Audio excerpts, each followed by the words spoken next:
सातवां practice set है। चलिए शुरू करते हैं और आपको स्पेशली जल्द से जल्द इसे सॉल्व किया जाएगा। चलिए 30 से 40 मिनट में इसे सॉल्व करने की कोशिश की जाएगी क्योंकि सेट प्रैक्टिस है मेरे दोस्त, तो जल्दी जल्दी करेंगे। जो वैदिक काल नहीं देखे वो जाके वैदिक काल देख ली, क्वेश्चन बहुत बनता है मेरे दोस्त और भी है प्रश्न बनते हैं, इसलिए चुकिएगा मत, देख लीजिए नहीं देखें तो। और करेंट अफेयर का वीकली देख लीजिएगा नहीं देखें तो। और जो देखना चाहते हैं प्रैक्टिस सेट वो सारे खान सर का जो अगर नहीं देखना चाहते एक बाय एक तो वीकली भी डाला हुआ है वो देख लेंगे, लेकिन देखेंगे जरूर। चलिए चलते हैं मेरे दोस्त। और थैंक यू जो सपोर्ट करते हैं और सपोर्ट कर रहे हैं उनके लिए, जो सब्सक्राइब कर रहे हैं और जो सब्सक्राइब करिएगा उनके लिए थैंक यू वेरी मच। तो चलिए शुरू करते हैं। पहला प्रश्न आपकी ओर कि आईसीसी टी20 महिला विश्व कप 2023 खाली जगह में आयोजित हुआ तथा इस प्रतियोगिता का विजेता देश रहा। तो बताइएगा, इसमें बताना है कि 2023 का कप हुआ, कहाँ आयोजित हुआ ये पूछ रहा है, और कौन विजेता रहा ये पूछ रहा है। ठीक है, इस क्वेश्चन के अनुसार तो आप समझ गए होंगे। तो इसका आंसर का जवाब दीजिए। तो आप जानते हैं कि ऑप्शन नंबर बी याद रखिएगा, दक्षिण अफ्रीका में आयोजित हुआ और विजेता कौन रहा, ऑस्ट्रेलिया रहा, ये ध्यान रखिएगा। तो आईसीसी टी20 महिला विश्व कप में 2023 में देखिए दक्षिण अफ्रीका में आयोजित हुआ, याद रखिएगा। साउथ अफ्रीका में आयोजित हुआ, याद रखेंगे। और प्रतियोगिता में विजेता कौन है, तो ऑस्ट्रेलिया है, याद रखिएगा। ठीक है, ध्यान रखेंगे। आगे सवाल बनता है मेरे दोस्त कि आईसीसी जो है जो 23 आप देख रहे हैं, अब 22 में बताइए कि आईसीसी टी20 महिला विश्व कप में 2022 में बताइए कि मेजबानी कौन किया था, तो याद रखिएगा न्यूजीलैंड किया था, याद रखिएगा। न्यूजीलैंड देश किया था, याद रखिएगा। इसमें भी अगर इस प्रतियोगिता में भी देखा जाए तो ऑस्ट्रेलिया ही था, ये ध्यान रखिएगा। ठीक है, क्लियर हो गए, कोई दिक्कत नहीं। चलिए आगे बढ़ते हैं। चलिए दूसरे प्रश्न की ओर चलेंगे। दूसरा प्रश्न है मेरे दोस्त कि 26 नवंबर 1949 को अपनाए गए संविधान में कितने अनुच्छेद तथा अनुसूचियां थी, बताइएगा। तो 26 नवंबर जो है 1949 को अपनाए गए संविधान में कितने अनुच्छेद तथा अनुसूचियां हैं। देखिए ये खान सर की भी जो बुक आप प्रैक्टिस सेट किए होंगे उसमें भी ये क्वेश्चन आया, मतलब VBI क्वेश्चन बन रहा है मेरे दोस्त। और सारा क्वेश्चन जो है कहाँ से बनता है, इसी तरह से बनता है। तो आप प्रैक्टिस सिर्फ करिए, देखिए आपका आ जाएगा। अब वन लाइनर जो मैं चला रहा हूँ वही देखिए, क्योंकि देखिए सारा लोग सारा किताब पढ़ चुके हैं, आप भी जानते हैं, आप भी समझदार हैं, आप हमसे ज़्यादा ज्ञानी हैं, ये आप जानते हैं। तो चलिए आगे चलते हैं। इसका आंसर का जवाब आप दे चुके होंगे, है ना। तो इसका आंसर का जवाब आप दे चुके, ऑप्शन नंबर ए याद रखिएगा। तो 26 नवंबर 1949 को अपनाए गए संविधान में कितने अनुच्छेद तथा अनुसूचियां थी, तो 395 अनुच्छेद थे और 8 अनुसूचियां थी, याद रखिएगा। ठीक है, 1949 में याद रखिएगा, उस समय की बात की जा रही है। तो 26 याद रखिएगा, 1995 अनुच्छेद थे, 8 अनुसूचियां हैं। अब बताइए कि वर्तमान में कितने हैं, आपके लिए यह प्रश्न दिया जाता है, VBI प्रश्न बनता है। तो बताइएगा वर्तमान में है क्या। ठीक है, देखिए ये 26 नवंबर 1950 को जो है संविधान सभा द्वारा ये पारित किया गया था। ये चलिए इसके बारे में थोड़ी जानकारी ले लेते हैं ना। लेकिन 26 जनवरी याद रखिएगा, 26 जनवरी याद रखेंगे, 26 जनवरी 1950 को, ठीक है, 1950 को याद रखिएगा, क्या हुआ था कि पूर्ण रूप से प्रभावी हो गया था। तो अगर आपसे पूछेगा कि प्रभावी कब हुआ, जब है संविधान सभा का जो है 1900 जो 26 नवंबर 1949 में हुआ, वो बताइए 26 जनवरी में 1950 में क्या हुआ। तो प्रभावी रूप से पूरे मतलब देश में कहिए फैल गया था, याद रखिएगा, पूर्ण रूप से पारित हो गया था, ये ध्यान रखिएगा। ठीक है, अगर आपसे पूछेगा तो अब तो कंफ्यूज मत होइएगा, याद रखिएगा। तो इसीलिए हम लोग जो है 26 नवंबर को भारतीय संविधान दिवस के रूप में मनाते हैं, याद रखिएगा। और 26 जनवरी के दिन याद रखिएगा भारत में गणतंत्र दिवस के रूप में मनाते हैं। तो कंफ्यूज मत होइएगा, ठीक है। तो अगर आपसे पूछेगा 26 जनवरी को क्या मनाते हैं मेरे दोस्त, तो याद रखिएगा गणतंत्र दिवस के रूप में मनाते हैं। और अगर 26 नवंबर की बात करेगा तो याद रखिएगा इसे किस रूप में मनाते हैं, तो याद रखिएगा संविधान दिवस के रूप में मनाते हैं। किस रूप में, संविधान दिवस के रूप में मनाते हैं। तो क्लियर कर दिया मैंने। चलिए आगे बढ़ते हैं। आगे प्रश्न बनता है, आपको इससे PDF के माध्यम से भी मिलता रहेगा, PDF के माध्यम से आपसे मिल जाएगा, प्लेटफॉर्म का आपको डिटेल के साथ मिलेगा, 7वां प्रैक्टिस सेट, ठीक है। और इसी तरह सारा मिलेगा, तो आप बस तैयार रहिए। चलिएगा तीसरा प्रश्न है कि 5वीं पंचवर्षीय योजना का मूल उद्देश्य था, तो पांचवी जो है पंचवर्षीय योजना का मूल उद्देश्य क्या है ये बताइएगा। तो याद रखिएगा इसका आंसर है गरीबी हटाओ। याद रखेंगे क्या है, गरीबी हटाओ। याद रखिएगा पांचवी पंचवर्षीय योजना का है, याद रखेंगे। आगे चलते हैं, चौथे प्रश्न की ओर चलेंगे। पंचायतों एवं नगर पालिकाओं, याद रखिएगा पंचायतों एवं नगर पालिकाओं के संबंध में भारतीय संविधान में किस वर्ष लागू किया गया, बताइएगा। अगर पूछे पंचायतों एवं नगर पालिका जो होता है, पंचायत और ग्राम पंचायत जो होते हैं, और नगर पालिका जो कि शहरों क्षेत्र में यूज करते हैं, तो के संबंध में भारतीय संविधान में किस वर्ष लागू हुआ, तो आपको पता है कि 73वां संविधान संशोधन 1992 और 1993 दोनों महत्व हैं। तो इस ऑप्शन के अनुसार 1992 तो है नहीं मेरे दो, तो क्या होंगे 1993 हो जाएंगे, याद रखिएगा। ठीक है, ऑप्शन नंबर डी सही है, याद रखिएगा। आगे चलेंगे, Nightingale of India, Nightingale of India के नाम से जानी जाती है, तो कौन जाने जाते हैं ये बताइएगा। तो नाइटिंगेल ऑफ इंडिया के नाम से जानी जाती है, तो कौन जानी जाती हैं ये बताइएगा। तो आप जानते हैं उनका नाम सरोजनी नायडू है, ये ध्यान रखिएगा। क्या नाम है, सरोजनी नायडू है, ये ध्यान रखिएगा। ठीक है, और याद रखिएगा ये जो हैं यूपी के, याद रखिएगा यूपी की, याद रखिएगा भारतीय महिला क्या हैं, राज्यपाल हैं, याद रखिएगा। एक तरह से प्रथम राज्यपाल कह सकते हैं ही। ठीक है, यूपी की राज्यपाल बनी थी, याद रखिएगा सरोजिनी नायडू, याद रखेंगे। चलिएगा आगे चलते हैं। आगे सवाल बनता है मेरे दोस्त कि विस्पा, ठीक है विस्प, याद रखिएगा क्या नाम है इनका, विस्प किस खेल से संबंधित है, मतलब नाम क्या नहीं है, विस्प किस खेल से संबंधित है ये बताइएगा। तो याद रखिए विस्प अगर पूछे कि किस खेल से संबंधित है, तो आप अच्छे से जवाब दीजिएगा, ऑप्शन नंबर सी याद रखेंगे, शतरंज से संबंधित है, ये ध्यान रखिएगा। अगर बोर्ड पूछ देता है कि शतरंज में कितने बोर्ड होते हैं, तो 64 बोर्ड होते हैं, याद रखिएगा। और बताइए कितने कलर होंगे, 64 है ना, तो कितने कलर होते हैं बताइएगा, मतलब कलर जो हैं कितने कितने में बटे हुए हैं ये बताइएगा, आपसे ये प्रश्न है। अगर नहीं समझे क्वेश्चन तो कोई बात नहीं, छोड़ दीजिएगा। चलिए इंपॉर्टेंट बात बता देते हैं कि शतरंज को पहचानेंगे कैसे, तो जैसे चेकमेट, ठीक है, चेकमेट जो है चेकमेट, चेकमेट जो है आपका ये चेस से संबंधित है, याद रखिएगा। एक ग्रैंड मास्टर, ये भी चेस से संबंधित है, ग्रैंड, याद रखिएगा ग्रैंड मास्टर बोलेगा तो चेस से संबंधित है, याद रखिएगा। फीडे, फीडे बोलिएगा, फीडे फीडे, फीडे भी अगर आपसे पूछेगा तो चेस से संबंधित है, याद रखिएगा। चेक अगर आपसे बोलेगा चेक, तो आप भी चेस से समझिएगा। तो ये पूछ देता है कि चेक जो है किससे संबंधित, कौन से खेल से संबंधित है, चेक जो शब्द है वो बताइए किस खेल से संबंधित है, तो शतरंज से लगा दीजिएगा, कोई दिक्कत नहीं। चलिए आगे बढ़ते हैं, आगे चलेंगे, 7वां प्रश्न चलेंगे। भारत की अर्थव्यवस्था को सबसे अच्छे ढंग से किन शब्दों में व्यक्त किया जा सकता है, तो बताइएगा भारत की अर्थव्यवस्था को सबसे अच्छे ढंग में किन शब्दों में व्यक्त किया जा सकता है ये बताइएगा। तो ये जान लीजिए कि आपके सामने ऑप्शन नंबर डी जो है मिश्रित अर्थव्यवस्था के रूप में जाना जाता है, ये ध्यान रखिएगा। अगर आपसे पूछे कि भारत की अर्थव्यवस्था को सबसे अच्छे ढंग में किन शब्दों में व्यक्त करते हैं, तो मिश्र अर्थव्यवस्था के रूप में व्यक्त करते हैं, याद रखिएगा। चलिएगा इसका है कि मिस्र में गर्म व शुष्क हवाओं को क्या कहते हैं, मिस्र जो देश है वो बताइएगा, उसमें गर्म व शुष्क हवाओं को क्या कहते हैं ये बताइएगा। आपके सामने 4 ऑप्शन है, जवाब देंगे। तो याद रखिएगा ऑप्शन नंबर डी, याद रखिएगा खमशीन कहते हैं, याद रखिएगा क्या कहते हैं, खमशीन कहते हैं, ये ध्यान रखिएगा।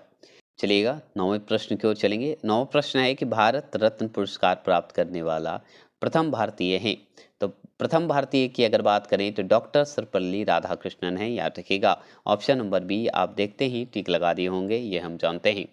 ठीक है, अगर डॉक्टर राधापल्ली कृष्णन जो हैं, याद रखिएगा सर्वपल्ली राधाकृष्णन जो हैं, बताइएगा कि ये जो हैं कौन क्या थे, क्यों इनका नाम क्यों ज़्यादा ज़रूरत है ये बताइएगा।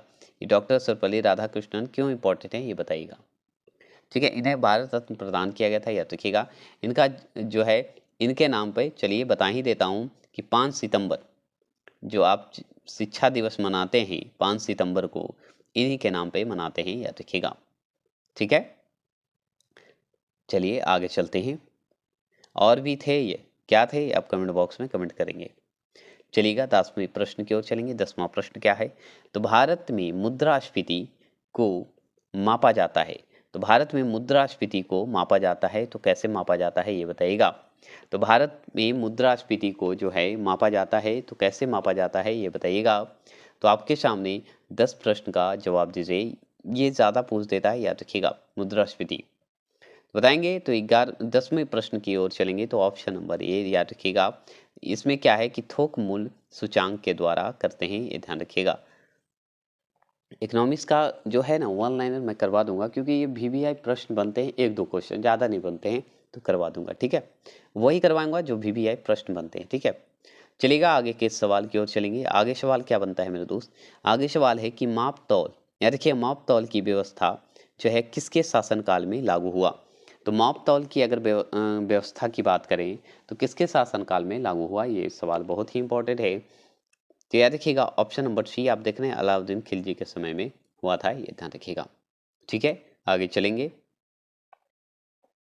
चलिएगा आगे चलेंगे। 12वां प्रश्न है, हाल ही में 10 अगस्त 2023 को रूसी अंतरिक्ष एजेंसी कॉस्मोस के द्वारा इंटर कॉस्मोस कार्यक्रम के तहत कौन सा मिशन चंद्रयान के लिए लॉन्च किया गया, बताइएगा। कब लॉन्च किया गया ये बताइएगा। 12वां प्रश्न का जवाब दीजिए। तो याद रखिएगा option number B, Luna 25 launch किया गया है, याद रखिएगा, ठीक है। लूना लॉन्च किया गया है, याद रखिएगा। तो 10 अगस्त 2023 को जो रूसी अंतरिक्ष एजेंसी था उसका नाम क्या है, रॉसकॉस्मोस नाम है, याद रखिएगा, के द्वारा जो है क्या हुआ, इंटर कॉस्मोस कार्यक्रम के तहत कौन सा मिशन चंद्रयान के लिए लॉन्च किया गया, तो लूना 25 किया गया, ठीक है। चलिए एक्स्ट्रा थोड़ा सा नॉलेज दे देता हूँ कि अब अगर आपसे पूछे कि भारत, ठीक है, भारत का याद रखिएगा पहला उपग्रह, ठीक है, क्या बोलेगा, उपग्रह, बताइएगा भारत का पहला उपग्रह कौन है। तो याद रखिएगा आर्यभट्ट है, याद रखिएगा क्या है, आर्यभट्ट। आर्यभट्ट को याद रखिएगा, आर्यभट्ट को 1975 में जो है 1900 याद रखिएगा 1975 में जो है आर्यभट्ट को 1975 में जो है लॉन्च किया गया, ठीक है, क्या किया गया, लॉन्च किया गया, ये ध्यान रखिएगा, ठीक है। आगे चलेंगे, इंपॉर्टेंट है इसलिए बता दिया, ठीक है। चलिए 13वां प्रश्न की ओर चलेंगे। हाल ही में गोल्डमैन पर्यावरण पुरस्कार 2023 से किसे सम्मानित किया गया, बताइएगा, बताइएगा हाल ही में गोल्डमैन पर्यावरण जो पुरस्कार है 2023 से किसे सम्मानित किया गया, ये बताइएगा, किसे सम्मानित किया गया मेरे दोस्त, ये बताइएगा। 13वां प्रश्न का जवाब दीजिए। तो याद रखिएगा option number A, S Sandra कोरपा को किया गया, कोरप को किया गया है, याद रखिएगा, कोरपा नहीं कोरप, याद रखिएगा। इन्हें ब्राजील को सम्मानित किया गया था, मतलब ये ब्राजील में पड़ता है, याद रखिएगा, ब्राजील से जो है क्या कहते हैं, संबंधित है, याद रखिएगा। तो हाल ही में अगर आपसे पूछे कि गोल्डमैन पर्यावरण पुरस्कार 2023 किसे सम्मानित किया गया, तो एलेसेंड्रा कोर्प को सम्मानित किया गया, याद रखिएगा, ठीक है, जो कि ब्राजील से संबंधित है एक तरह से, याद रखिएगा, ठीक है। चलिएगा 14 का आंसर का जवाब दीजिए, 14 का आंसर का जवाब दीजिए। अब चलिए फटाफट करते हैं, और क्योंकि टाइम ज़्यादा हो जाएगा, याद रखेंगे। किस व्यक्ति ने जो है प्रथम बार कार्यकारी प्रधानमंत्री के रूप में पदभार संभाले, तो किस व्यक्ति ने जो है प्रथम बार जो है कार्यकारी या देखिए कार्य के रूप में प्रधानमंत्री के रूप में पदभार संभाले थे, ये बताइएगा। 14वां प्रश्न का ऑप्शन नंबर याद रखिएगा, गुलजारी लाल नंदा थे वो, जो कि कार्यकारी प्रधानमंत्री के रूप में पदभार संभाले थे, याद रखिएगा। क्यों, क्योंकि जो पंडित जवाहरलाल नेहरू की मृत्यु हो गई थी उसके बाद ये जो है उनका मतलब जगह पे कार्यभार संभालने के लिए इनको रखा गया था, याद रखिएगा, ठीक है। आगे चलेंगे, चलेगा आगे सवाल बनता है 15वां प्रश्न, संविधान के अनुच्छेद 368, ठीक है, मतलब 368, ठीक है, 368 का संबंध है, बताइएगा। बहुत है, वीवीआई प्रश्न है, याद कर लीजिएगा, क्योंकि वीवीआई प्रश्न है, याद रखेंगे। संविधान के अनुच्छेद 368 का संबंध किससे है, ये बताइएगा 15वां प्रश्न का। तो ऑप्शन नंबर ए याद रखिएगा, संविधान संशोधन प्रक्रिया से है, याद रखेंगे, संविधान संशोधन प्रक्रिया से है, याद रखिएगा, ठीक है। चलिएगा आगे चलेंगे, आगे सवाल है 16वां प्रश्न की ओर चलेंगे। 16वां प्रश्न है कि राष्ट्रपति एवं उपराष्ट्रपति दोनों पदों की रिक्ति की स्थिति में कौन राष्ट्रपति का पद संभालता है। देखिए ये सवाल मैं कल भी करवाया हूँ, ठीक है, कल भी करवाया हूँ। और दूसरी बात कि वन लाइनर में जो है 1998 में जो 1998 में जो है ये इसमें भी एक प्रश्न पूछा था कि अगर दोनों राष्ट्रपति और उपराष्ट्रपति अगर ना रहें तो उनके जगह पे कौन रहेगा, है ना? ये सवाल भी पूछा था। तो सोचिए ये क्वेश्चन बस ये घुमाया थोड़ा-सा, अब वो क्वेश्चन कुछ अलग था लेकिन सवाल एक ही था। तो ऑप्शन नंबर ए आप लगा दिए होंगे, सर्वोच्च न्यायालय के मुख्य न्यायाधीश, है ना? अगर आप देखे होंगे तो ज़रूर से ज़रूर लगाए होंगे। और सोचिए मेरे दोस्त ये प्रीवियस ईयर से ही पूछता है, कहाँ से बनाएगा क्वेश्चन, है ना? तो आप एग्जाम में भी जाएँ तो प्रीवियस ईयर को देखेंगे, इसलिए मैं सार संग्रह चलवाया हूँ, महामैराथन के रूप में डाल चुका हूँ। अगर नहीं देखें तो देख लीजिएगा, और देख चुके हैं तो अच्छी बात है। कल आने वाला है आपका 1999 का प्रीवियस ईयर, ये ध्यान रखिएगा। आगे चलेंगे। आगे सवाल है 17वां प्रश्न की ओर चलेंगे। भारत का राष्ट्र ध्वज कब स्वीकार किया गया? तो भारत का राष्ट्र ध्वज की अगर बात करें कब स्वीकार किया गया, तो याद रखिएगा 17वां प्रश्न का ऑप्शन नंबर बी याद रखेंगे, 22 जुलाई 1947 को किया गया है, याद रखिएगा। तो भारत का राष्ट्रीय ध्वज को कब स्वीकार किया गया, तो 22 जुलाई 1947 को किया गया, ये ध्यान रखिएगा। आगे सवाल बनता है मेरे दोस्त कि सत्यमेव जयते किस रूप में प्रचलित है? तो सत्यमेव जयते की अगर बात करें तो बताइएगा किस रूप में प्रचलित है, बताएंगे। तो सत्यमेव जयते को याद कर लीजिए, बहुत ही अच्छा प्रश्न है। तो बताइएगा कि किस रूप में प्रचलित है, ये बताइएगा। तो याद रखिएगा ऑप्शन नंबर डी, इनमें से कोई रूप में प्रचलित नहीं है, ये बोल रहा है। क्यों भाई? क्योंकि ये राष्ट्रीय वाक्य है। सत्यमेव जयते जो है एक राष्ट्रीय वाक्य है, याद रखिएगा, ठीक है। ये जो है आपका राष्ट्रीय वाक्य के रूप में जाना जाता है, सत्यमेव जयते, ठीक है। जाना जाता है लेकिन राष्ट्रीय वाक्य के रूप में, ठीक है, वाक्य के रूप में जाना जाता है। ये नहीं, न राष्ट्रीय गीत के रूप में जानते हैं, न राष्ट्रीय गान के रूप में जानते हैं, न राष्ट्रीय चिन्ह के रूप में जानते हैं, याद रखिएगा। राष्ट्रीय शब्द के रूप में जानते हैं, राष्ट्रीय वाक्य के रूप में जानते हैं, ये ध्यान रखिएगा। अगर पूछेगा तो ये बताइएगा। अशोक चक्र राष्ट्रीय चिन्ह हमारा अशोक चक्र है, आप जानते हैं, है ना? अशोक चक्र है ना? अशोक चक्र को जानते हैं, बस इतना ही जान लीजिए। अगर पूछ दे कि सत्यमेव जयते, देखिए अगर वैदिक काल देखे होंगे, मेरा हड़प्पा देखे होंगे, या प्राचीन काल का जो भी मैं वीडियो डाला हूँ वो देखेंगे, तो आपसे ये सवाल दोबारा पुट कर सकता है किस रूप में। तो पूछेगा कि सत्यमेव जयते जो है बताइए किससे लिया गया है, कौन उस उपनिषद का नाम बताइए। तो याद रखिएगा मुंडो को उपनिषद, याद रखिएगा मुंडो को उपनिषद से लिया गया है। तो आप सिर्फ सुन लीजिए, याद हो जाएगा, ठीक है। अगर अशोक चक्र में तिल्ली आपसे पूछे तो कितना होगा मेरे दोस्त, आप कमेंट बॉक्स में करेंगे। एक बार हो चुका है, मैं बता चुका हूं, इसलिए आप बताइएगा। भारत में टेलीविजन की शुरुआत कब हुई? तो भारत में अगर टेलीविजन की शुरुआत की अगर बात करें, 19वां प्रश्न का जवाब दीजिए। तो याद रखिएगा ऑप्शन नंबर डी याद रखेंगे, 1959 में हो चुका है, याद रखिएगा। मतलब 1959 में हो चुका है, याद रखिएगा। तो भारत में टेलीविजन की शुरुआत 1959 में हो चुका है, याद रखिएगा, ठीक है। अगर आपसे पूछे कि टेलीविजन का प्रसारण की शुरुआत अगर पूछे तो 15 सितंबर 1959 को हुआ था। कहाँ हुआ था? तो दिल्ली में हुआ था, याद रखिएगा। कहाँ हुआ था? तो दिल्ली में। तो शुरुआत कब हुआ? तो 15 कब हुआ? 15, पूरा डिटेल बता देता हूँ, 15 सितंबर, याद रखिएगा 15 सितंबर 1900। चलेगा 20 क्वेश्चन की ओर चलेंगे। 20 क्वेश्चन है कि हाल ही चर्चा में रहे देश यूक्रेन की राजधानी का नाम बताइए। देखिए अब क्वेश्चन कहाँ से बना, यहीं से बनेगा।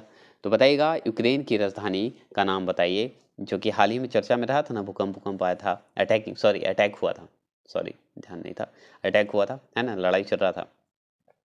तो बताइएगा इसकी राजधानी बताइए, यूक्रेन की राजधानी अगर आपसे पूछे तो आप जानते हैं कीव। क्या बताइएगा? कीव, कीव बताइएगा, याद रखिएगा। अगर मुद्रा आपसे पूछते तो क्या बताइएगा मेरे दोस्त? मुद्रा की अगर बात करें तो हिरविनिया, याद रखिएगा, याद रखिए हीर वी, याद रखिएगा निया, क्या है? निया, नाम ही है निया, ठीक है। आगे चलेंगे। इंडिया विंस फ्रीडम के लेखक हैं, इंडिया विंस फ्रीडम के लेखक कौन है? ये ध्यान रखिएगा। तो अब्दुल कलाम आज़ाद हैं, ये ध्यान रखिएगा। इंडिया विंस फ्रीडम के लेखक अगर बात करें तो अब्दुल कलाम आज़ाद को बोलिएगा, ये ध्यान रखिएगा। आगे सवाल बनता है मेरे दोस्त कि 22वां प्रश्न है कि एशिया की सबसे लंबी नदी है। तो एशिया की सबसे लंबी नदी की बात करें तो आप याद रखिएगा ऑप्शन नंबर सी याद रखेंगे, यांग टीसी क्यांग्स, याद रखिएगा। तो याद रखिएगा यांग, याद रखिएगा टीसी क्यांग, क्यांग नाम है, ठीक है, टीसी क्यांग बोलिएगा, याद रखिएगा। तो एशिया की सबसे लंबी नदी की बात करें तो यांग टीसी क्यांग नाम है, याद रखिएगा। अब ऐसे नाम कहाँ मिलते हैं मेरे दोस्त, ये बताइए, आपसे सवाल अच्छा है। तो बताइएगा ये तिब्बत, याद रखिएगा नदी है तिब्बत के पठार से निकलती है, याद रखिएगा वो चीन सागर में गिरती है। कहाँ गिरती है? तो चीन सागर में जाके गिरती है। निकलती है कहाँ से मेरे दोस्त? तिब्बत के पठार से निकलती है, याद रखिएगा। तिब्बत के पठार से निकलकर चीन सागर में गिरती है, याद रखिएगा। इसकी अगर लंबाई अगर आपसे पूछे तो याद रखिएगा 6300 किलोमीटर बताइएगा, याद रखिएगा। विश्व की सबसे लंबी नदी अगर आपसे पूछे, विश्व से सबसे लंबी नदी, तो याद रखिएगा नील नदी। चलेंगे आगे, एक्स्ट्रा नॉलेज हो गया, चलते हैं। निम्न में कौन ठंडी जलधारा है? निम्न में कौन ठंडी जलधारा है ये बताइएगा। तो याद रखिएगा 23वां प्रश्न का जवाब दीजिए। तो याद रखिएगा ऑप्शन नंबर सी, याद रखिएगा लेब्रोडोर जो है आपका जो है धारा ठंडी धारा है, याद रखिएगा। जलधारा जो है लेब्रोडोर जो है ज़्यादा ठंडी धारा है, याद रखिएगा। आगे चलेंगे, फटाफट खत्म करेंगे मेरे दोस्त, आगे चलते हैं। आगे सवाल बनता है कि भारत की प्रथम महिला राजदूत कौन थी? अगर आपसे पूछे भारत की प्रथम महिला राजदूत कौन थी, तो प्रथम वाला पे मैं करवा चुका हूँ वीडियो, अगर नहीं देखें तो देख लीजिएगा। भारत की प्रथम महिला राजदूत कौन थी ये बताइएगा। 24वां प्रश्न का जवाब दीजिएगा, आपके लिए बहुत ही महत्वपूर्ण है, तो याद रखिएगा श्रीमती विजया लक्ष्मी पंडित थी, याद रखिएगा। Option number C is right. चलेंगे आगे की ओर। आगे सवाल बनता है 25वां प्रश्न की ओर चलेंगे। 25वां प्रश्न है भारतीय संघ के दक्षिणतम बिंदु तथा भारतीय मुख्य भूमि के दक्षिणतम छोर में कितने अक्षांश का अंतर है? कितने अक्षांश का अंतर है ये बताइएगा। तो भारत संघ के दक्षिणतम बिंदु तथा भारतीय सागर भूमि के दक्षिणतम छोर में कितने अक्षांश के अंतर हैं ये बताइएगा। तो याद रखिएगा ऑप्शन नंबर ए 2 डिग्री अक्षांश का अंतर है, ये ध्यान रखिएगा। आगे की ओर चलेंगे, फटाफट चलेंगे मेरे दोस्त। आगे है 26वां प्रश्न की ओर चलेंगे। लक्षद्वीप समूह में कौन सा द्वीप जो है शामिल नहीं है? तो अगर आपसे पूछे कि लक्षद्वीप समूह में कौन सा द्वीप जो है शामिल नहीं है, तो अब बताइए कि इसमें आपको सब द्वीप को याद रखना होगा, जिससे कि आपको पता चले कि वो लक्षद्वीप समूह में नहीं है। तो बताइएगा कौन होगा ये बताएंगे। तो याद रखिएगा मरकत द्वीप जो है नहीं है, याद रखिएगा। जो ऑप्शन नंबर आप लगा रहे हैं, ऑप्शन नंबर याद रखिएगा 26 का, याद रखिएगा मरकत। 19 इसलिए वर्ड निकला मेरे दोस्त कि 1958 का कि 1995 का क्वेश्चन में ये क्वेश्चन पूछा था वन लाइनर में, तो हमको याद आया इसलिए 90 वर्ड निकले, ठीक है। तो याद रखिएगा मरकत द्वीप में जो है मरकत द्वीप जो है शामिल नहीं है। लक्का द्वीप है, अमीनी द्वीप है, याद रखिएगा मिनिकॉय द्वीप है, ये सब द्वीप जो है सम्मिलित हैं, लेकिन मरकत द्वीप जो है नहीं सम्मिलित है, याद रखिएगा। चलिएगा आगे चलेंगे। 27 की अगर बात करें तो कांग्रेस के किस अधिवेशन में हिंदी को सर्वप्रथम राष्ट्रीय भाषा के रूप में प्रस्तुत किया गया? VVI प्रश्न है मेरे दोस्त, बताइएगा। कांग्रेस के किस अधिवेशन में बताइए हिंदी को सर्वप्रथम राष्ट्रभाषा के रूप में प्रस्तुत किया गया ये बताइएगा। आपके सामने 4 ऑप्शन है, उस ऑप्शन के हिसाब से आप जवाब दीजिएगा। तो याद रखिएगा ऑप्शन नंबर डी, याद रखिएगा बेलगांव के 1924 जो है 1924 में जो अधिवेशन हुआ था, कांग्रेस अधिवेशन, उसी में हुआ था। इस समय सबसे बड़ी बात कि इस अधिवेशन में गांधी जी भाग लिए थे, याद रखिएगा। तो इसलिए ये सवाल भी बनता है कि गांधी जी जो हैं 1924 के कांग्रेस अधिवेशन में भाग लेने वाले प्रथम व्यक्ति बने थे, मतलब प्रथम व्यक्ति ही थे और क्या। अब बताइएगा कहाँ लिए थे? तो बेलगांव के कांग्रेस अधिवेशन में, याद रखिएगा, ये इंपॉर्टेंट है, याद रखेंगे इसलिए बता दिए। आगे सवाल 28 का आंसर का जवाब दीजिए कि चंद्रगुप्त, याद रखिएगा चंद्रगुप्त मौर्य व सेल्यूकस निकेटर के बीच युद्ध कब लड़ा गया? तो बताइएगा चंद्रगुप्त मौर्य व सेल्यूकस निकेटर के बीच जो है युद्ध कब लड़ा गया ये बताइएगा। युद्ध जो है कब लड़ा गया ये बताइएगा मेरे दोस्त। 28वां प्रश्न का जवाब दीजिए। तो याद रखिएगा 305 ईस्वी पूर्व में लड़ा गया, ये ध्यान रखिएगा।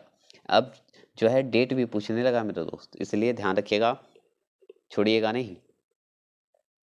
29वां प्रश्न की ओर चलेंगे। 29वां प्रश्न है कि कपास की खेती से संबंधित जो है कौन सा, याद रखिएगा कपास की खेती से कौन सा विकल्प जो है सत्य नहीं है? अब कपास की खेती से जो है बताइएगा, विकल्प आप देखिए, मतलब ऑप्शन देखिए, उस हिसाब से आपको नहीं बताना है कौन सा संबंधित नहीं है। तो याद रखिएगा 29 की अगर बात करें तो याद रखिएगा ऑप्शन नंबर बी जो है, याद रखिएगा नहीं है। तापमान 45 से 55 डिग्री आवश्यक है, तो ये ऐसा नहीं है, ये गलत है, मतलब यही आंसर आपका सही है, क्योंकि नहीं वो पूछ रहा है। नहीं तो देखिए कपास की खेती के लिए वर्षा 80 सेंटीमीटर जो होता है आवश्यक है, एकदम जरूरी है। गहरी व मध्यम काली मिट्टी इसकी उपज के लिए आवश्यक है? क्योंकि देखिए कपास के लिए काली मिट्टी तो बहुत ही इम्पोर्टेंट है। इंदौर 2 सुजाता व मालवी कपास की किस्में हैं। तो आपसे याद रखिएगा इसमें इंदौरी 2 अगर पूछे इंदौर 2 तो याद रखिएगा कपास से है। सुजाता पूछे तो कपास से है। मालवी कपास के किस्में हैं, याद रखिएगा। चलेंगे आगे। 30वां प्रश्न की ओर चलेंगे। 30वां प्रश्न है कि किस राज्य में राज्य खेल पुरस्कार सम्मान योजना प्रारंभ करने की घोषणा की? तो प्रारंभ करने की घोषणा किया गया, कब किया गया ये बताइएगा। 30वां प्रश्न का जवाब देंगे। तो 30वां प्रश्न आपके सामने है, तो बताइएगा। तो याद रखिएगा बिहार में किया गया है, याद रखिएगा। तो याद रखिएगा बिहार ने किया है, याद रखेंगे। तो राज्य खेल पुरस्कार व सम्मान योजना प्रारंभ करने की घोषणा बिहार ने की है, याद रखिएगा। ठीक है, आगे चलेंगे, चलिएगा। आगे सवाल है 31वां प्रश्न की ओर चलेंगे। अमोघ वर्ष प्रथम किस वंश का शासक था? अमोघ वर्ष जो था प्रथम किस वंश का शासक था ये बताइएगा। आपके सामने 4 ऑप्शन है, चारों ऑप्शन का जवाब देते रहेंगे। चारों ऑप्शन के जवाब के हिसाब से ऑप्शन नंबर सी याद रखेंगे, राष्ट्रकूट वंश था, याद रखेगा।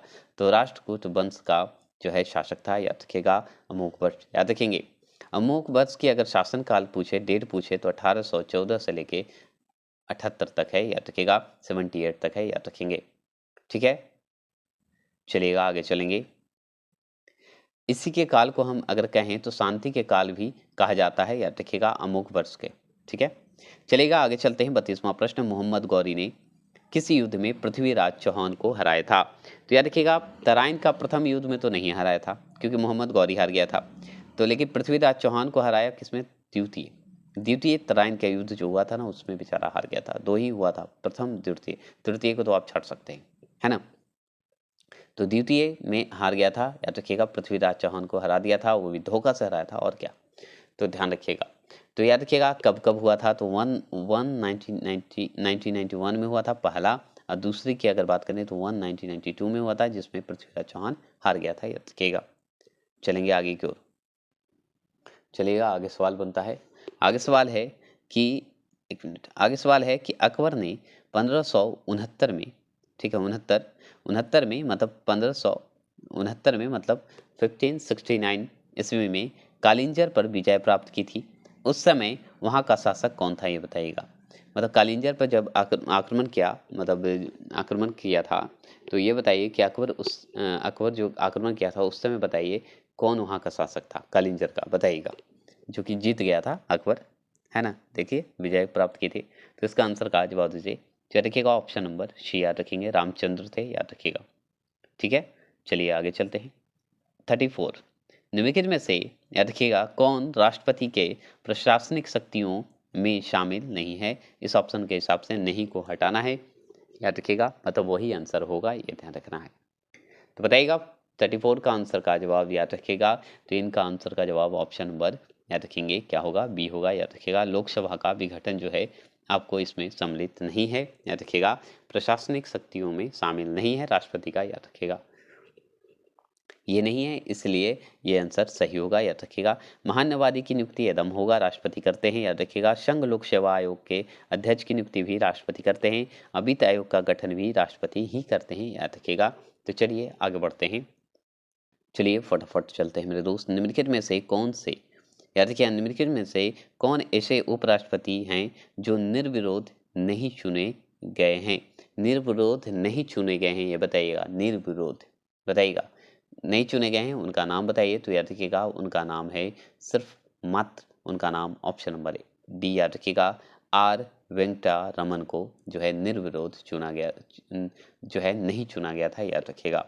ठीक है, चलेंगे आगे की ओर, चलेंगे बढ़ते हैं। ठीक है, चलिए आगे बढ़ते हैं। 36वां प्रश्न, किस संविधान संशोधन के द्वारा लोकसभा तथा विधानसभा, याद रखेंगे, की जो है सदस्य संख्या को 2026 ईस्वी तक अपरिवर्तनीय कर दिया गया है? बताइएगा, अपरिवर्तनीय कर दिया गया है कि अब परिवर्तन नहीं हो सकता 2026 तक। बताइएगा कौन सा ऐसा है संख्या, बताइएगा। केमा संविधान संशोधन, ये बताइएगा, आपके सामने ऑप्शन के हिसाब से बताना है। तो याद रखिएगा उस ऑप्शन का नाम है 84वां संविधान संशोधन। अगर 84वां संविधान संशोधन है तो कब है, डेट बताइए। तो 2001, याद रखिएगा। तो अगर आपसे पूछे तो 84वां संविधान संशोधन 2001 जो है वो 2026 तक कोई अब परिवर्तन नहीं हो सकता, अपरिवर्तनीय है, याद रखिएगा। चलेंगे आगे की ओर, 37वां प्रश्न की ओर चलेंगे। कांग्रेस धाराशायी होने के लिए, याद रखिएगा, कांग्रेस धाराशायी होने के लिए लड़खड़ा रही है। भारत में जब तक हूँ तब तक मेरा एक बड़ी महत्वाकांक्षा यह है कि मैं उसके शांतिपूर्ण निधन में सहायता हूँ। चाहता हूँ या कथन किसका है ये बताइएगा। मतलब कहने का मतलब है कि कमेंट किया है, क्या कमेंट किया है भाई, कि कांग्रेस धाराशायी होने के लिए लड़खड़ा रही है। भारत में जब तक हूँ तब तक मेरी एक बड़ी महत्वाकांक्षा यह है कि, क्या है, यह है कि मैं उसके शांतिपूर्ण निधन में सहायता दूं। कमेंट किया था, ठीक है। यह कथन किसका है, तो कौन देगा, अंग्रेजी देगा ना मेरे दोस्त। तो बताइएगा, ये बताइएगा। 37वां प्रश्न का जवाब देंगे तो याद रखिएगा ऑप्शन नंबर बी याद रखेंगे, लॉर्ड कर्जन ने कमेंट किया था, याद रखिएगा। कमेंट करने का मतलब कि अपना भाषण दिया था, मतलब ताना जो कहिए किया था, याद रखेंगे। चलेंगे, चलिए, लॉर्ड कर्जन ने किया था, याद रखिएगा। आगे चलेंगे, आगे सवाल है 38वां प्रश्न। मिन मिन कैंप, याद रखिएगा, का लेखक था। मिन कैंप का लेखक था, तो बताइएगा कौन था, ये बताइएगा। आपके सामने 38वां प्रश्न का जवाब दीजिए तो याद रखिएगा हिटलर था, याद रखेंगे। तो अगर आपसे पूछे मिन कैंप, कैंप का लेखक कौन है, हिटलर है, याद रखिएगा। हिटलर का एक बुक का और का नाम है मेरा संघर्ष पुस्तक भी लिखा हुआ है, याद रखिएगा, हिटलर का ही है, याद ध्यान रखेंगे, ठीक है। हिटलर जो है जर्मन का चांसलर कब बना था, तो याद रखिएगा 1933 में बना था, याद रखिएगा। चलिए आगे चलते हैं, ठीक है। आगे चलेंगे, 40वां प्रश्न है कि बांग्लादेश की सीमा को कौन सा भारतीय राज्य छूता नहीं है। तो बताइएगा बांग्लादेश की जो सीमा को कौन सा भारतीय जो है राज्य छूता नहीं है, वो बताइएगा। आपके सामने 4 ऑप्शन है, जवाब देंगे। 39वां प्रश्न का जवाब दीजिए तो याद रखिएगा ऑप्शन नंबर सी याद रखेंगे, नागालैंड जो है आपके भारतीय राज्य जो है बांग्लादेश की सीमा को नहीं छूता है। असम छूता है, त्रिपुरा और मेघालय भी जो है टच करता है, याद रखिएगा, ठीक है, याद रखिएगा। तो याद रखिएगा त्रिपुरा जो है तीनों ओर से बांग्लादेश से घिरा हुआ है एकदम। ये प्रश्न पूछता है कि कौन सा ऐसा राज्य है भारत का जो कि बांग्लादेश से तीनों तरफ से घिरा हुआ है, तो ये त्रिपुरा है, याद रखिएगा, ठीक है। अब अगर पूछते कि बांग्लादेश का निर्माण आपसे अगर पूछते तो मेरे दोस्त क्या बताइएगा, तो याद रखिएगा 16 दिसंबर, याद रखिएगा, दिसंबर 1971 में हुआ था, है ना, याद रखेंगे, ठीक है। इसलिए 26 मार्च को, याद रखिएगा, 26 मार्च को बांग्लादेश को स्वतंत्रता दिवस के रूप में मनाता है बांग्लादेश, याद रखिएगा। वीवीआई प्रश्न है इसलिए बता दिए कि आ सकता है। 40वां प्रश्न है कि किस वास्तुकला का जो है पालन शैली अयोध्या के राम मंदिर के निर्माण में किया जाएगा। बताइएगा किस वास्तुकला का पालन जो है शैली अयोध्या के राम मंदिर के निर्माण में किया जाएगा। तो बताइएगा उसका निर्माण के काल में किया जाएगा, ये बताइएगा। 40वां प्रश्न का जवाब दीजिए तो याद रखिएगा नागर शैली का प्रयोग किया जाएगा, याद रखिएगा। क्या किया जाएगा, तो नागर शैली का प्रयोग किया जाएगा, याद रखिएगा। ध्यान से चलते हैं, आगे की ओर चलेंगे। आगे सवाल बनता है 41वां प्रश्न की ओर चलेंगे। 41वां प्रश्न है कि राजत रंगनी नामक ग्रंथ का फारसी में अनुवाद किसने किया था। ये देखिए दरोगा का एसआई में भी आया था, ठीक है। और दूसरी बात कि ईएमआरएस का भी अगर दिए होंगे उसमें भी एक प्रश्न आया था, याद रखिएगा। और एक प्रश्न आपका एसएससी 2000 जो है 20 में हुआ था ना, उसका दिया था, क्योंकि मैंने देखा था तो लिखा हुआ था। तो बताइएगा रजत रंगनी नामक ग्रंथ का फारसी में अनुवाद किसने किया, ये बताइएगा। तो इनका नाम बताइएगा। तो ये तो आप जानते हैं कि कश्मीर से संबंधित है, ठीक है, कश्मीर से संबंधित है, आप जानते हैं। तो इनका लिखने वाले कौन है बताइएगा। तो रजत रंगनी को लिखने वाले कलहन है, ये आप भी जानते हैं। लेकिन फारसी में अनुवाद करने वाला का नाम पूछ दिया, सोचिए कितना क्वेश्चन को घुमाया है। तो याद रखिएगा मौलाना शैरी ने लिखे थे, याद रखिएगा ऑप्शन नंबर सी, याद रखिएगा मौलाना शैरी ने लिखे हैं, याद रखिएगा फारसी अनुवाद किए हैं, ठीक है। चलते हैं आगे, आगे सॉरी। ओलंपिक खेल में भारत का पहला व्यक्तिगत स्वर्ण पदक जीतने वाला खिलाड़ी किस खेल से संबंधित है। तो ओलंपिक खेल में भारत का पहला व्यक्तिगत स्वर्ण पदक जीतने वाला खिलाड़ी किस खेल से संबंधित है, ये बताइएगा। आपके सामने 4 ऑप्शन है, जवाब देंगे। तो याद रखिएगा उनका नाम ऑप्शन नंबर सी है, शूटिंग से संबंधित है, याद रखिएगा। तो ओलंपिक में भारत का पहला व्यक्तिगत जो है स्वर्ण पदक जीतने वाला खिलाड़ी किस खेल से संबंधित है? तो शूटिंग से है, याद रखिएगा। किस खेल से संबंधित है? तो शूटिंग से है, याद रखिएगा। चल देंगे आगे। सवाल बनता है आपका कि क्रांतिकारी संगठन हिंदुस्तान रिपब्लिकन एसोसिएशन के संस्थापक थे। तो बताइएगा क्रांतिकारी संगठन हिंदुस्तान रिपब्लिकन एसोसिएशन के संस्थापक थे, कौन थे ये बताइएगा। तो याद रखिएगा ऑप्शन नंबर बी याद रखेंगे, सचिंद्र नाथ सन्याल हैं, याद रखिएगा। ऑप्शन नंबर सी याद रखेंगे, ठीक है। चलिएगा आगे बढ़ते हैं। आगे 44वां प्रश्न की ओर चलेंगे। 44वां प्रश्न है 2 जुलाई 2023 को कृषि और किसान कल्याण मंत्रालय द्वारा बैंकों से कृषि अवसंरचना कोष को बढ़ावा देने के लिए कौन सा अभियान शुरू किया गया, ये बताइएगा। कौन सा अभियान शुरू किया गया? तो याद रखिएगा भारत का जो है अभियान शुरू किया गया था, याद रखेंगे, ठीक है। तो इसका आंसर होगा कि किसका अभियान शुरू हुआ? तो भारत जो है भारत ने शुरू किया था, याद रखिएगा, ठीक है। तो भारत का अभियान कहिए या भारत ने शुरू किया था, सेम ही है मेरे दोस्त, ठीक है, ध्यान रखेंगे। चलेंगे आगे की ओर। 45वां प्रश्न की ओर चलेंगे। कल्हारी मरुस्थल क्षेत्र में, याद रखिए, कल्हारी मरुस्थल क्षेत्र में पाई जाने वाली जनजाति बताइएगा कौन है। तो कल्हारी अगर जनजाति की बात करें तो बताइएगा इसके जनजाति में बताइए पाई जाने वाली जनजाति का नाम बताइए। तो याद रखिएगा ऑप्शन नंबर सी याद रखेंगे, बुशमैन है, याद रखिएगा। बुशमैन जनजाति जो है पाई जाती है कल्हारी मरुस्थल में, याद रखिएगा, ठीक है, कोई दिक्कत नहीं। कल्हारी मरुस्थल अगर पूछे तो बोत्सवान देश में पाया जाता है, याद रखिएगा, मतलब बोत्सवान देश में है, याद रखिएगा कल्हारी मरुस्थल। तो बोत्स जो है वाना, बोत्सवाना देश में है, याद रखिएगा। अगर आपसे पूछ रहा है 26वां प्रश्न की ओर चलेंगे। 26वां प्रश्न है खाली जगह है। पर्वतमाला, याद रखिएगा, पर्वतमाला व्यवहारिक रूप से उत्तर और दक्षिण भारत के बीच की सीमा का निर्माण करती है। तो बताइएगा पर्वतमाला व्यवहारिक रूप से उत्तर और दक्षिण भारत के बीच की सीमा का निर्माण करती है, तो कौन सा होगा इस ऑप्शन के हिसाब से बताइएगा मेरे दोस्त। तो याद रखिएगा 46 का आंसर का जवाब ऑप्शन नंबर सी याद रखेंगे, विंध्य। क्या है? तो याद रखिएगा ऑप्शन नंबर विंध्य पर्वतमाला जो है, याद रखिएगा, इसका जो है व्यवहारिक रूप से उत्तर और दक्षिण भारत के बीच की सीमा का निर्माण करती है, याद रखिएगा। आगे चलते हैं। 47वां प्रश्न की ओर चलेंगे। बिहार के किस नेता ने महात्मा गांधी के साथ किसान आंदोलन का नेतृत्व किया? कौन ऐसे नेता हैं बिहार के जो कि किसान का आंदोलन का नेतृत्व किए? तो आप जानते हैं चंपारण के लिए जो न्योता दिए थे, मतलब न्योता कहने का मतलब बुलाया गया था बिहार में कि आइए मेरे यहाँ आमंत्रित है। तो बताइए उनका नाम आप जानते हैं? अगर उनका नाम जानते हैं तो आप किसान आंदोलन में समझ जाइएगा कि किन को जानते हैं। देखिए महात्मा गांधी बिहार में क्यों आए थे? नील की खेती के लिए आए थे, जो कि चंपारण बिहार में हो रही थी, तो अत्याचार हो रहा था, तो उसके लिए सत्याग्रह करने आए थे, है ना, चंपारण सत्याग्रह। तो बताइएगा कौन बुलाया था इनको? अगर वही बुलाए तो वही नेता ना होंगे, वही ना भाग लिए होंगे उनके साथ। तो उनका नाम क्या था ये बताइएगा। बहुत ही अच्छा प्रश्न है, घुमाया है सिर्फ, है ना। तो याद रखिएगा ऑप्शन नंबर सी याद रखिएगा, राजकुमार शुक्ल है। देखते हैं क्वेश्चन को कैसे घुमा रहा है मेरे दोस्त। अगर इस चीज को अगर पॉइंट कर रहे हैं तो आपको समझने में देरी नहीं लगेगी और एग्जाम में जितना क्वेश्चन घुमाएगा आप उस क्वेश्चन को पकड़ लीजिएगा। अगर मेरी बात अगर समझ रहे हैं तो आप एक लाइक करके आप मुझे हौसला दे सकते हैं, क्योंकि मैंने इसी टॉपिक को एनालिसिस करता हूँ, इसलिए प्रैक्टिस सेट सारा करवा रहा हूँ कि आपको फायदा हो।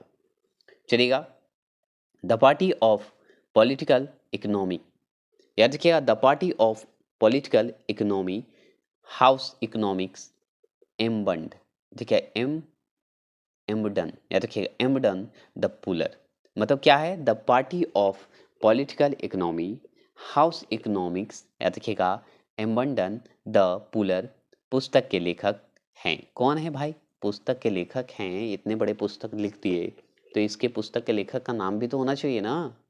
तो नाम इनका है क्या भाई? तो मेघानाथ देसाई नाम है, याद रखिएगा। ऑप्शन नंबर ए सही है, मेघानाथ देसाई होंगे, याद रखिएगा। चलिएगा आगे चलते हैं, फटाफट चलते रहेंगे, इसी तरह चलेंगे। अमृत भारत स्टेशन योजना के तहत, याद रखिएगा, अमृत भारत स्टेशन योजना के तहत कुल कितने रेलवे स्टेशनों को उनके विकास के लिए चिन्हित किया गया मेरे दोस्त? तो इस ऑप्शन के हिसाब से आप सोच लीजिए कितने को रेलवे स्टेशन को विकास के लिए चिन्हित किया गया है, बताइएगा। तो याद रखिएगा, आप जानते हैं सबसे ज़्यादा संख्या होगा क्योंकि 1309 जो है स्टेशनों को, रेलवे स्टेशनों को चिन्हित किया गया है विकास के लिए। याद रखिएगा किसके तहत मेरे दोस्त, तो अमृत भारत योजना के तहत। याद रखिएगा अमृत भारत स्टेशन योजना भी कर सकते हैं, याद रखिएगा। ठीक है, चलिए आगे चलते हैं। आगे सवाल, पहला चरण में अगर पूछता कि अगर पहला चरण में अगर आपसे पूछते कि पहले चरण के तहत कितने मतलब रेलवे स्टेशन को जो है कायाकल्प की काम की शुरुआत हुई थी, मतलब शुरू कर दिया गया, तो याद रखिएगा 508 का। ठीक है, पहले चरण में शुरुआत किया गया, याद रखिएगा। अब पहले चरण में बिहार की अगर बात करेंगे ना मेरे दोस्त, खाली सिर्फ बिहार की अगर बात करें तो 49 का जो रेलवे स्टेशन है उसका चयन किया गया है, याद रखिएगा। ठीक है, तो कंफ्यूज मत होइएगा। चलिएगा 50वां प्रश्न, किस वर्ष 2023 से 24 के लिए भारत उद्योग परिसंघ, याद रखिएगा किस वर्ष 2023 और 24 के लिए भारतीय उद्योग परिसंघ के अध्यक्ष के रूप में नियुक्त किया गया है? तो याद रखिएगा option number C, R Dinesh को नियुक्त किया गया है, ये ध्यान रखिएगा। आगे सवाल बनता है 51 का क्वेश्चन का जवाब दीजिए। जब हम जल के नीचे सुराही भरने, याद रखिएगा जब हम जल के नीचे सुराही भरने के लिए रखते हैं तो जैसे जैसे सुराही भरती जाती है वैसे वैसे हमें विशेष प्रकार की ध्वनि सुनाई जो है देती है। इसका कारण क्या है, ये मतलब ये बताइएगा। तो याद रखिएगा इसका कारण है अनुनाद, याद रखिएगा अनुनाद है, याद रखेंगे।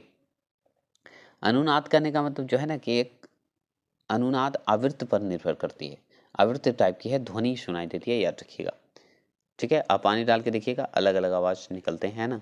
चलेगा 52 की बात करते हैं, मनुष्य को सबसे अधिक जरूरत होती है। तो अगर मनुष्य को अधिक जरूरत होती है तो किसकी जरूरत होती है? आप जानते हैं ये क्वेश्चन में अगर मेरा बायोलॉजी का किताब देखे होंगे, मतलब जो मैंने करवाया है आपको, अभी जस्ट मैंने करवाया है आपको, और कल वीकली भी डाल दूंगा। जो जितना भी प्रैक्टिस सेट वीकली हुआ है, ऑनलाइन हुआ, सब एक साथ आपको दे दिया जाएगा, जो कि कल आपको 2 बजे हो जाएगा महामैराथन में। तो ये क्वेश्चन मैं करवा चुका हूँ, बस क्वेश्चन को ये घुमाया है। अगर आप समझ गए होंगे तो बहुत अच्छे से जवाब दीजिएगा। तो याद रखिएगा ऑप्शन नंबर बी, प्रोटीन। क्या होगा? ऑप्शन नंबर बी याद रखिएगा। मनुष्य की सबसे अधिक जरूरत जो होती है प्रोटीन की होती है, याद रखिएगा। ठीक है, अगर मान लीजिए प्रोटीन है तो आपकी शरीर की संरचना जो बदल देगी ना, इसीलिए। और ऊर्जा अगर पूछ देता तब मेरे दोस्त, अगर मनुष्य की सबसे जल्दी ऊर्जा जो है किससे मिलती है, तो बताइए किससे जवाब दीजिएगा। करवा चुका हूँ इसलिए पूछ दिया मैंने। निम्नलिखित में से कौन सा तत्व जो है ठोस अवस्था वाले उपकरणों के लिए अर्धचालक में डोपिंग, याद रखिए डोपिंग एजेंट के रूप में प्रयोग किया जाता है? डोपिंग एजेंट के रूप में प्रयोग किया जाता है, ये बताइएगा। याद रखिएगा 53 का आंसर का जवाब दीजिएगा, तो ऑप्शन नंबर बी आर्सेनिक। याद रखिएगा आर्सेनिक जो होता है ये आंसर है, सही है, याद रखेंगे। चलिए 54 का आंसर का जवाब दीजिए। एक इक्वा रेजिया के विषय में निम्नलिखित में से कौन सा कथन जो है सही नहीं है? तो इस ऑप्शन को आप ध्यान से पढ़िएगा, इसका जवाब आप ध्यान से दीजिएगा मेरे दोस्त। तो जल्दी जल्दी जवाब दीजिए। तो चलिए इसका आंसर का जवाब याद रखिएगा, नहीं में पूछ रहा है तो ऑप्शन नंबर डी होगा। इसके जो है ये ऑप्शन नंबर डी जो है पढ़ने की आवश्यकता नहीं होगा, याद रखिएगा। देखिए इक्वा रेजी नाइट्रो, याद रखिएगा नाइट्रो हाइड्रोक्लोरिक अम्ल का एक विलयन है, याद रखिएगा एकदम सही है। इक्वा रेजिया को कार्बनिक यौगिक के साथ मिलाने पर विस्फोट हो सकता है, एकदम सही है। इक्वा रेजिया विलयन बहुत ऊर्जा युक्त और विस्फोट संभावता वाला होता है, याद रखिएगा। तो याद रखिएगा ये जो है सही है, लेकिन ऑप्शन नंबर डी जो है सही नहीं है, याद रखिएगा। चलिएगा आगे की ओर चलते हैं, याद रखेंगे। आगे सवाल आपका बनता है मेरे दोस्त, आगे सवाल है 55 प्रश्न, याद रखेंगे 55वां प्रश्न। ठीक है, कोई विशिष्ट जैव रासायनिक जो है, कोई विशिष्ट जैव रासायनिक अभिक्रिया प्रेरित करने के लिए उत्प्रेरक के रूप में कार्य करने वाले किसी सजीव द्वारा उत्पादित पदार्थ को खाली जगह कहा जाता है? तो क्या कहते हैं ये बताइएगा। तो इसका आंसर का जवाब आप अच्छे से दे सकते हैं, एंजाइम कहते हैं। क्या कहेंगे? तो एंजाइम कहेंगे, ये ध्यान रखिएगा। मतलब मान लीजिए एंजाइम जो है क्या है? प्रोटीन है ना, प्रोटीन का ही हिस्सा है। तो अगर मान लीजिए कि आपको अगर मान लीजिए सजीव द्वारा जो उत्पादित जो पदार्थ होता है उसमें क्या होता है, सजीव द्वारा होगा तो क्या होगा, एंजाइम ही ना कहा जाएगा। तो यही आंसर है, ठीक है, क्लियर। चलिए देखिए यहाँ पे इस सवाल है कि निम्नलिखित में से किस में विटामिन ए बहुत अधिक मात्रा में पाया जाता है। ये भी क्वेश्चन हो चुका है, ये भी क्वेश्चन हुआ, जो भी करवा रहा हूँ सारा क्वेश्चन मैं करवा चुका हूँ। अगर इसका जवाब आप नहीं देते हैं तो अभी आप तैयारी थोड़ी से कम कर रहे हैं मेरे दोस्त। तो ध्यान रखिए, आप टैलेंटेड हैं, आप जानते हैं कि क्वेश्चन कहाँ से बन रहा है। तो बताइएगा विटामिन ए जो है, बताइए बहुत अधिक मात्रा में कहाँ से मिलता है, ये बताइएगा विटामिन। तो 56 का आंसर का जवाब दीजिए, बहुत ही इंपॉर्टेंट है, ऑप्शन नंबर ए गाजर से मिलता है। और क्या चलेगा। 57 रेडियो सक्रियता के रखिएगा वर्ग विस्थापन का नियम का प्रतिपादन किया है। तो रेडियो सक्रियता के बारे में भी मैं पढ़ा चुका हूँ और बहुत बार प्रैक्टिस करवा चुका हूँ, ऑनलाइनर रहे या प्रीवियस ईयर साइंस का ऑनलाइनर रहे या मॉक टेस्ट रहे, तो करवा चुका हूँ। रेडियो सक्रियता के वर्ग विस्थापन का नियम का प्रतिपादन करता है, तो कौन करते हैं ये बताइएगा। तो आप जानते हैं, आप प्रतिपादन की बात करते हैं, चेंज हो गया, क्या हो गया, प्रतिपादन करते हैं, तो प्रतिपादन कौन किए हैं, फजन और सोडी ने किए हैं, याद रखिएगा। यही चेंज हो जाता मेरा, मैडम क्यूरी होते, हेनरी बुकर होते, लेकिन यहाँ कर दिया है कि नियम विस्थापन का नियमों का प्रतिपादन फजन तथा सोडी होंगे, ये ध्यान रखिएगा। ओके, चलिएगा आगे चलेंगे। आगे सवाल बनता है 58 का आंसर का जवाब दीजिए, ऊर्जा का मात्रा क्या है। तो ऊर्जा की अगर मात्रा की बात करें, तो ऊर्जा की मात्रा अगर बोले मेरे दोस्त, तो बताइएगा क्या होगा। तो ऊर्जा की मात्रा की अगर बात करें तो जूल की मात्रा होगी, याद रखिएगा। क्या होगा, ऊर्जा की मात्रा को जूल कहते हैं, ये ध्यान रखिएगा। क्या कहेंगे, जूल कहेंगे, ये ध्यान रखिएगा। आगे सवाल बनता है मेरे दोस्त कि रक्त संचरण संबंधित खोज की, मतलब रक्त संचरण की खोज किसने की, ये बताइएगा। तो याद रखिएगा विलियम हार्वे ने की थी, याद रखिएगा। ऑप्शन नंबर सी, जिन्होंने लगाए वो सही लगाए। अगर रक्त समूह की अगर बात करते, समूह की, रक्त समूह की बात करते तो लैंडर स्टीनर को कहते, याद रखिएगा। तो याद रखिएगा संरचना की बात करें तो विलियम हार्वे को, रक्त समूह की बात करें तो याद रखिएगा लैंडर स्टीनर को कहेंगे, याद रखिएगा। चलिएगा आगे की ओर चलेंगे। स्टीम इंजन के आविष्कारक थे, तो स्टीम इंजन के अगर आविष्कारक की बात करें तो याद रखिएगा ऑप्शन नंबर जेम्स वाट कहेंगे, जेम्स वाट कहेंगे, याद रखिएगा। तो कब किए थे, तो 1825 में किए थे, याद रखिएगा, ये भी याद रखेंगे। चलिएगा आगे की ओर चलेंगे, 61 के आंसर की ओर चलेंगे। कार्बोहाइड्रेट का कौन सा प्रकार जो है हमारे भोजन का मुख्य घटक है। देखिए वही क्वेश्चन करवा रहा हूँ जो क्वेश्चन लोग बना रहे हैं, जो किताब बड़े बड़े किताब भी बना रहे हैं। तो प्लीज़ आप जरूर से जरूर जो भी वीडियो नहीं देखे हैं देख लीजिएगा मेरे दोस्त, क्योंकि मैं चाहता हूँ आप 75 क्वेश्चन अटेम्प्ट करें और अच्छे नंबर जीके में लाएं। तो कार्बोहाइड्रेट का कौन सा प्रकार हमारे भोजन का मुख्य घटक है, ये बताइएगा। तो हमारे भोजन का जो मुख्य घटक है कार्बोहाइड्रेट, वो कौन सा है आप बताइएगा।